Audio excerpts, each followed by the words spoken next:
किसी भी competitive exam में, चाहे वो कोई सा भी हो, यूपीएससी, नीट का हो, एसएससी का हो, सीए का हो, किसी भी एग्ज़ाम, एक ही एग्ज़ाम की बात नहीं कर रहा हूँ, सबकी बात कर रहा हूँ।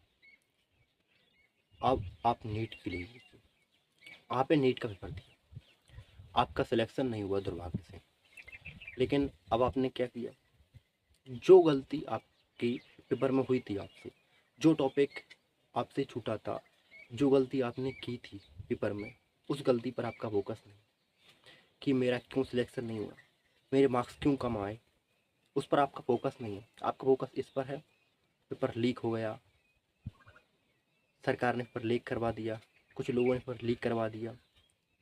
आप खुद का नहीं देख रहे, माना इस बार पेपर लीक हो गया, मगर आप खुद का भी देखो कि आपने कहाँ पर गलती की थी। इस बार तो भाग्य ने आपका साथ नहीं दिया, मानकर चलिए पेपर लीक हो गया। इस बार चाहे वो यूपीएससी हो, एसएससी हो, नीट हो, इस बार भाग्य ने साथ नहीं दिया। लेकिन इस बार किसका दोष हुआ है? पेपर लीक का हुआ है। पेपर लीक ना होता तो आपके मार्क्स कितने आए थे? चलो मान के चलो 500 आए थे 720 में से। तो क्यों आए थे? आपने खुद से पूछा है कभी क्यों आए थे? आपने पढ़ाई की? आपने कहाँ गलती की? आपने खुद से क्वेश्चन किया कि नहीं किया? आपका फोकस पढ़ाई पर है या नहीं? आपने पेपर कैसे दिया? पेपर में कौन कौन से क्वेश्चन पूछे गए, क्या आपने उनको सॉल्व किया? क्या आपने पेपर देते वक्त ये सोचा कि ये मेरा आखिरी पेपर है, इसके बाद मैं बिल्कुल पेपर नहीं दूंगा? क्या आपको भरोसा था कि इस बार मेरा सिलेक्शन पक्का हो जाएगा? क्या आपको विश्वास था कि इस बार मैं नीट को पार कर दूंगा? आपको भरोसा था? आपने खुद से क्वेश्चन पूछा? नहीं पूछा। आप कन्फ्यूजन में हो कि ग्रेस मार्क्स मिल जाएंगे, हम निकल जाएंगे, हो सकता है पेपर लीक हो गया, इस चक्कर में कम मार्क्स आए, या फिर हमें कम मार्क्स दिए गए हम। तो ये सब चक्कर छोड़ दो। आपका मेन फोकस होना चाहिए अपने आप पर, अपनी कमियों पर।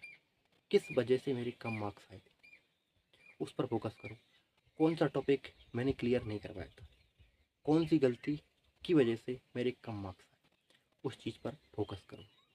अगर आप उस चीज़ पर फोकस करोगे तो आप अच्छे से अपनी पढ़ाई कर पाओगे। और सबसे पहले उस पेपर को सॉल्व करो। और उस पेपर को सॉल्व करने में ये सोचो, जैसे आप नीट के मेन एग्जाम में बैठे तो देखिए कि आप उस पेपर को कितना सॉल्व कर पाते हो। क्या आप 500 नंबर का सॉल्व कर पाते हो, या 600 नंबर का सॉल्व कर पाते हो, या 700 का कर पाते हो? तो आपके अंदर कॉन्फिडेंस आएगा। अगर आपने 720 में 720 का कर दिया, 600 में 600 का कर दिया, तो कॉन्फिडेंस आएगा अपने अंदर। करके देखिए उसको। और ये सोचिए जब आप पेपर देने जाओ कि मैं आखिरी बार पेपर दे रहा हूँ, अब इसका पेपर नहीं दूंगा। पूरी तैयारी से पेपर दीजिए, पूरा भरोसा रखिए खुद पर कि इस बार मैं नीट को पार कर दूँ, यूपीएससी को पार कर दूँ, एसएससी को पार कर दूँगा। और भरोसा रखिए खुद पर कि मैं सब कुछ पढ़ कर आया हूँ। घबराइए मत, हिचकिचाइए मत, क्वेश्चन पूछने में डरिए मत, बल्कि फोकस करिए और उस डाउट को, उस क्वेश्चन को पूरा सॉल्व कर लीजिए।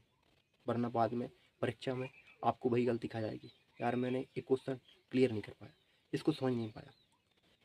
तो उसको पहले पूरा क्लियर कर लीजिए, ताकि बाद में आपको बहाने बनाने के, एक्सक्यूजेस बनाने के कोई चांसेस ना मिले। इस बार ठान लीजिए, पेपर देने जाओ कि मैं पूरी शिद्दत से पढ़ के आया हूँ, मैंने पूरी कोशिश की है, इस बार मेरा सिलेक्शन पक्का है, मुझे कोई नहीं रोक सकता सिलेक्शन होने में मेरा।